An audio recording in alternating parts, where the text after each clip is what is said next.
So let me be clear too, I'm not advocating the use of this acronym any time after today.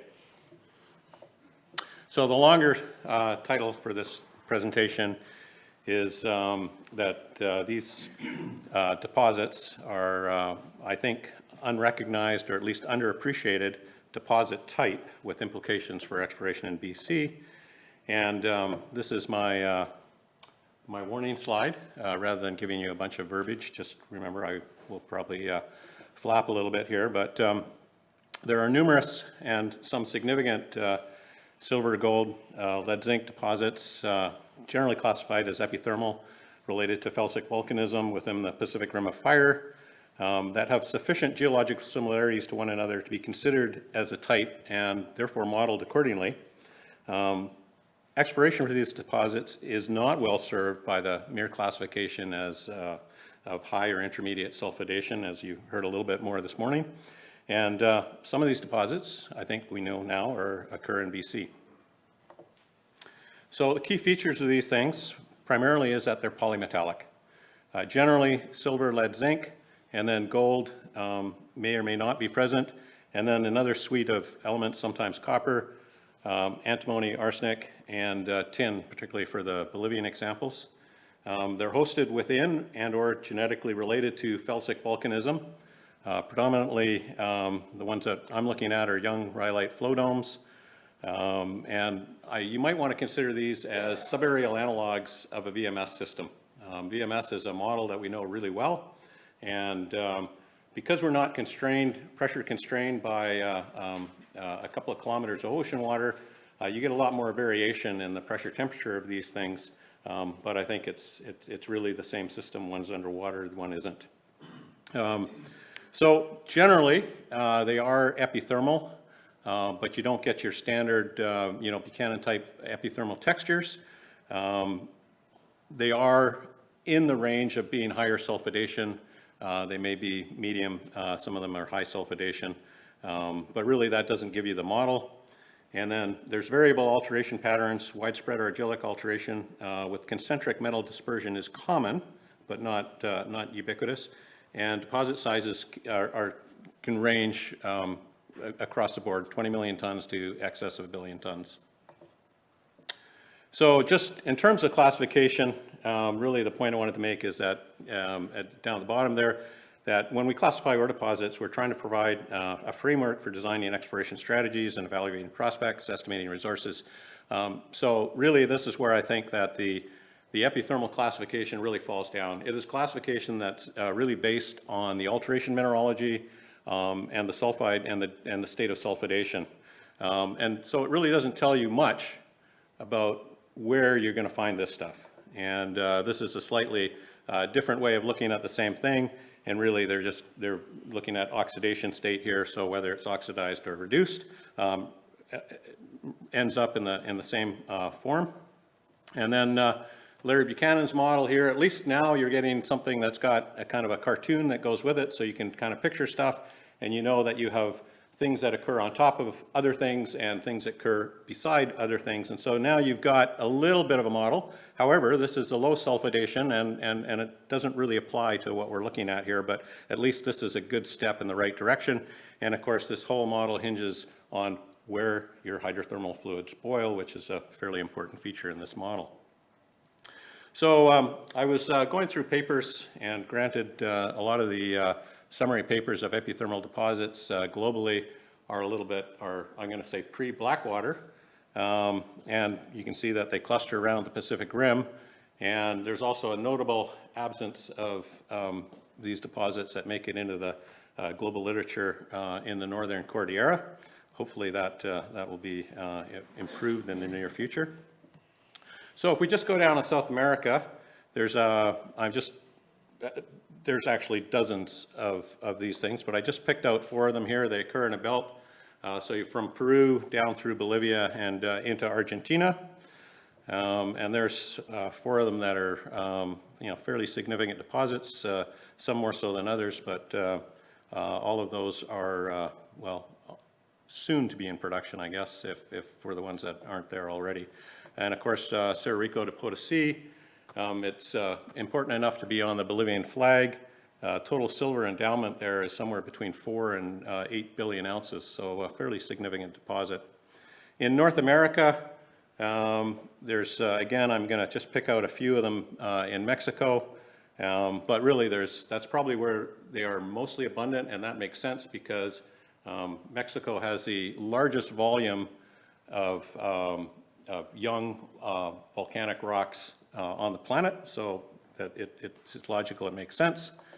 There's a few more scattered through, well, as you get into the US, they're not as common. There's a few more in there.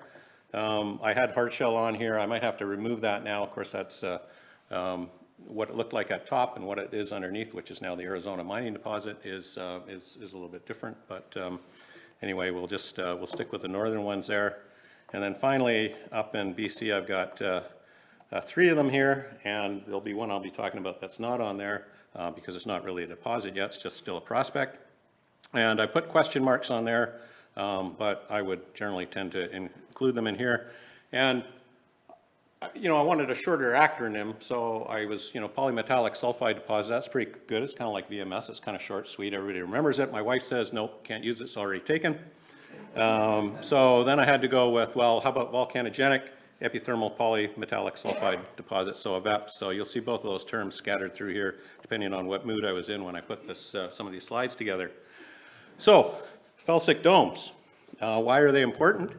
And you have to think about, okay, how do you get a like viscous magmas are generally explosive, and so how do you get a nice viscous rhyolite to the surface? Well, what you have to do is you have to take the fluids out of it. You have to devolatilize it. I'll leave this for Kathy to deal with later. So it's generally a late feature of the flow dome complex. Porphyritic textures, again, these are porphyries. I like Colin's question about whether you consider them as porphyries. We'll talk about that later. One of the things that I'm going to say that Silito will point out is that anywhere where you get rhyolites on surface, because you've devolatilized the magma, your chances of getting a productive porphyry deposit at depth are very much reduced. It doesn't mean it's impossible, but it's just not probable. If we look at the generalized deposit examples, at Poitiers, we have mineralization in shears, breccias. It's within a dacite dome complex. It's on a big mountain. These things have been mined by pick-and-arrow miners, and they've removed so much rock that the mountain is actually sort of subsiding every year. It shrinks by 1 meter as it's slowly collapsing in on itself. San Cristobal, and I don't know if you've heard of that one, but it was a Larry Buchanan discovery in Bolivia. It's being mined by Sumitomo. It's a dacite dome. It's also got mineralization in the basement sediments. Mineralization in shears, breccias, and disseminated mantos in the basin sediments. This thing is being mined like a porphyry deposit. It's 400 million tons. They're doing 60,000 tons per day. It runs about 0.5% zinc and about 1/2 ounce silver per ton. Chinchillas is a new discovery by Aero Minerals. It's dacite dome. It's kind of neat because it has all of the features in one setting there.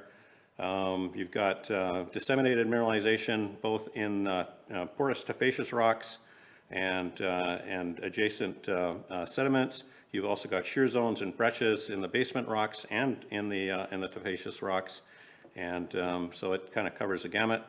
And then Priquitas is a silver standard deposit that's just to the north of that, and they're actually combining those, I guess, in short term here. There, the age of the deposit correlates with the felsic rocks, but the felsic rocks have been removed by erosion. So what do these things look like? Well, you can get disseminations here, you can get veins, and you get breccias. These are local examples from the prospect that I'll talk about. So source of hydrothermal fluids, exsolution during magmatic crystallization, and of course some addition, subtraction of groundwaters. Hydrothermal fluids generally, if they don't start acidic, they become acidic. There's enough, because you're moving so much iron in there, you have to presume that there's a fair amount of chlorine in there. And the alteration would suggest that calcium is much more abundant than sodium. You get a lot of carbonates and iron carbonates in the alteration. Sulfide deposition could either be by cooling or water mixing, which results in changes of EH and pH. The fluid flow, which is going to determine the style of mineralization, is going to be controlled by rock and structural permeability. Obviously, low permeability rocks will get veining, whereas high permeability rocks will get the disseminated or mantle style. And then high silica or carbonate-rich systems can be self-sealing, and you'll get the resultant breccia. So if we just look at just a sketch of Chinchillas, it just shows the styles of mineralization here. So you've got essentially almost a caldera feature here. Good permeability along the margins of the caldera. You get veins, you get breccias, but then a majority of the mineralization is actually occurs in these silver rich mantos. They're not too impressive looking. I think I've got, this is a borrowed their slide here. Here is their tufaceous rock that's mineralized. You know, you could just kind of kick that to the side, not realizing that that's actually carrying many ounces of silver. Promontorio is a Kootenay Silvers project down in Mexico. Again, it is associated with a felsic flow dome complex, but most of the dome has been eroded. It's just remnants of it lying to the side.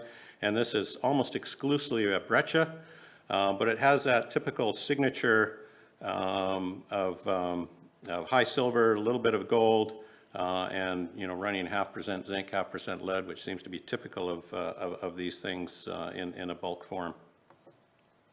And then one you may not have heard about is just down in just near the corner of Washington State and Utah, Grouse Creek, and this is very much a mantle-style deposit with disseminated, and it's in this case it's Goldrich.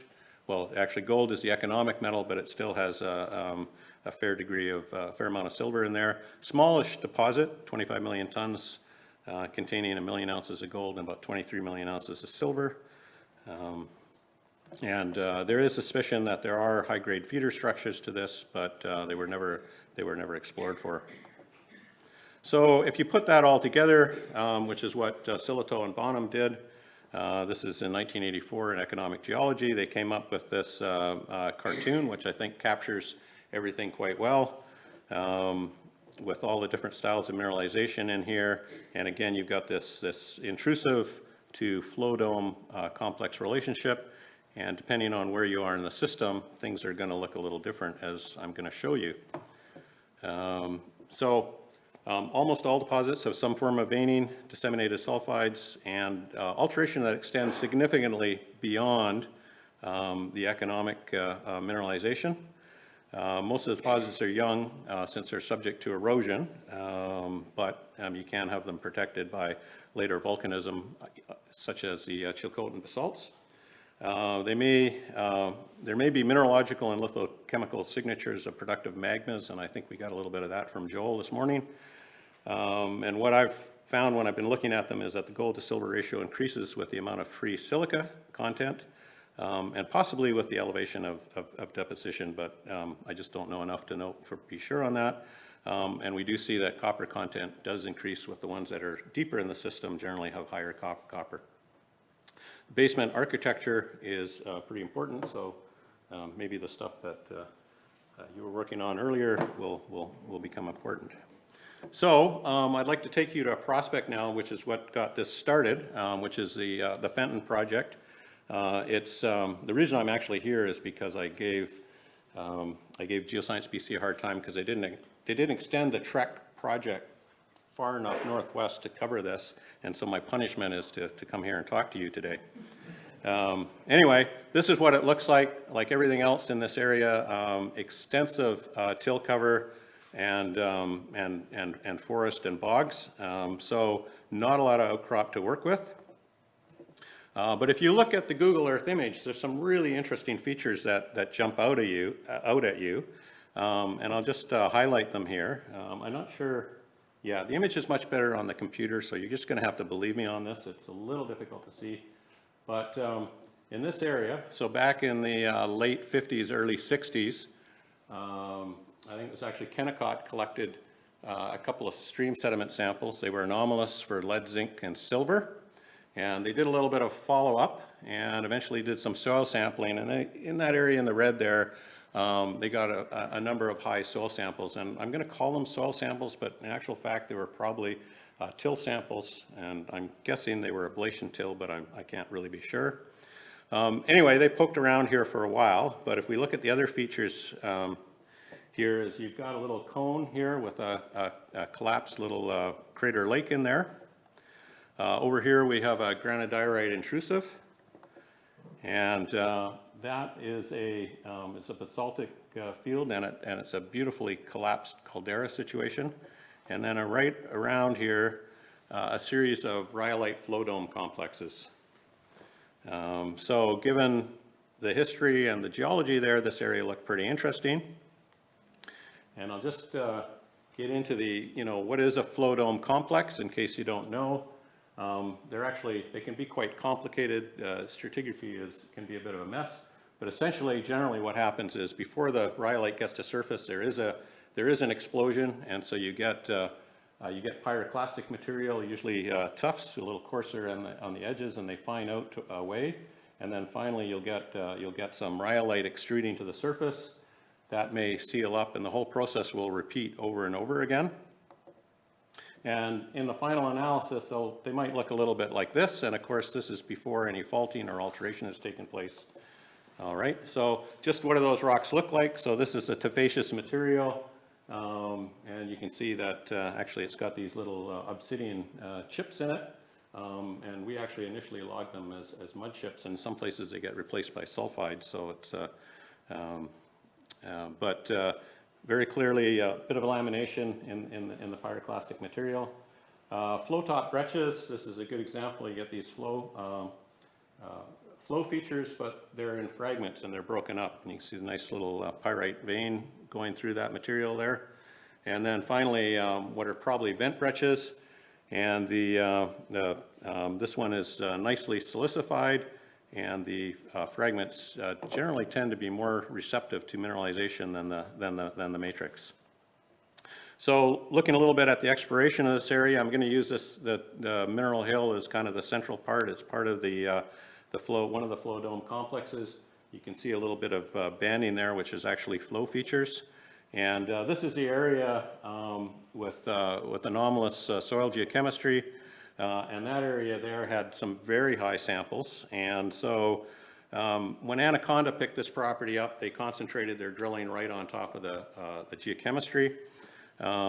Their core is not available and their data is not available, so we don't know what we've got, but I can only assume that they weren't particularly encouraged because they left.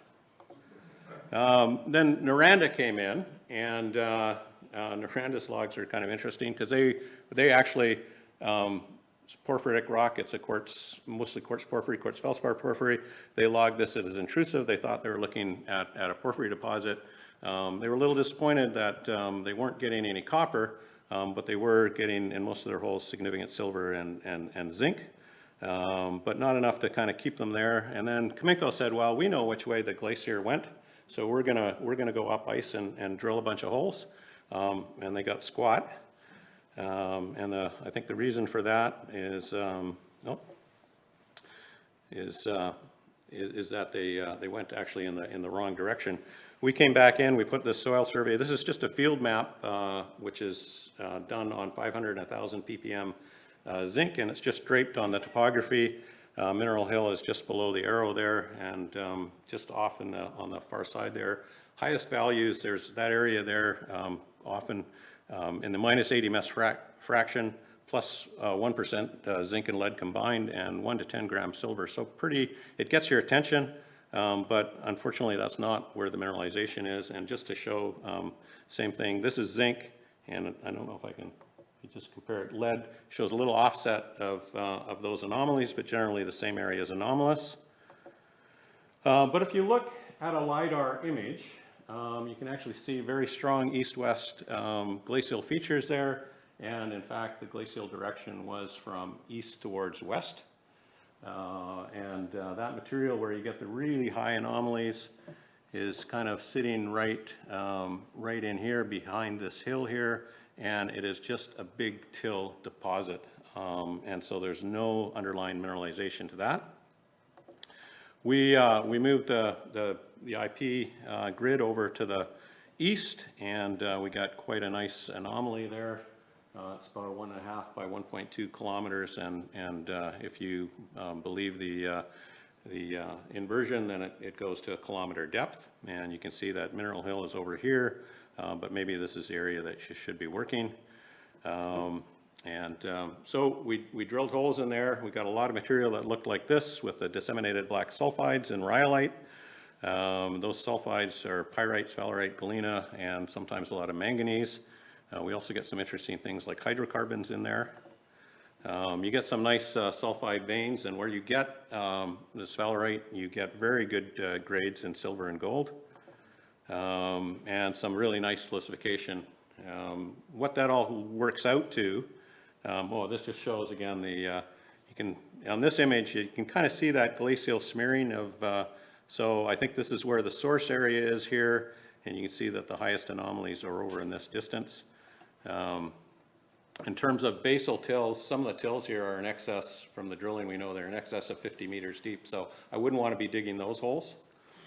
Okay, should be able to finish up. So this is just the end result. So what we've got is a very metal enriched alteration zone. Unfortunately at this point we don't have any ore, but if you put a box around that, take the average grade in there, it's still 1 million ounces of gold, 60 million ounces of silver, and more than 1 billion pounds of zinc. So it's a very much an enriched alteration zone, and we're still kind of struggling what to do next. Joanne Lipitsky came up, looked at the core, and she was the one that said, holy crap, you got to keep drilling. So that's where the name comes from. And so if we go back to this model, I think where we're sitting on the Fenton Project is right at the top of the Rhyolite Dome. And in contrast, I think something like Equity Silver is sitting right down deep, just above the intrusion there, and you get the massive sulfides that have been demonstrated elsewhere. And finally, maybe Blackwater is sitting down in that area there with a little more widespread disseminated mineralization. I'm not sure, I'm just tossing that out for discussion purposes. And finally, oh, geez, I got the wrong copy in here, so this is unfortunate. We did ZTEM, and this is the area that we're drilling. This is resistivity. It suggests we've got a little more work to do here to get this thing sorted out. And just in terms of, if we look at this regionally, and I'm just going to stick on Equity there, and then Blackwater, and then Caboose, and then the Fenton Project is up there. Bob and Buck, I think, fit into the same category, as does Newton down there. And then if you put on the low sulfidation systems, you're getting a pretty clear trend there. I'm just going to put a line around it. It's northwest. I mean, I think that is reflective of the original magmatic source. And I think I'll just, I'll leave it to there. And I guess so my point here was it would have been the top half of that area wasn't covered by Trek, but maybe that's where they'll go next if it happens. Thank you.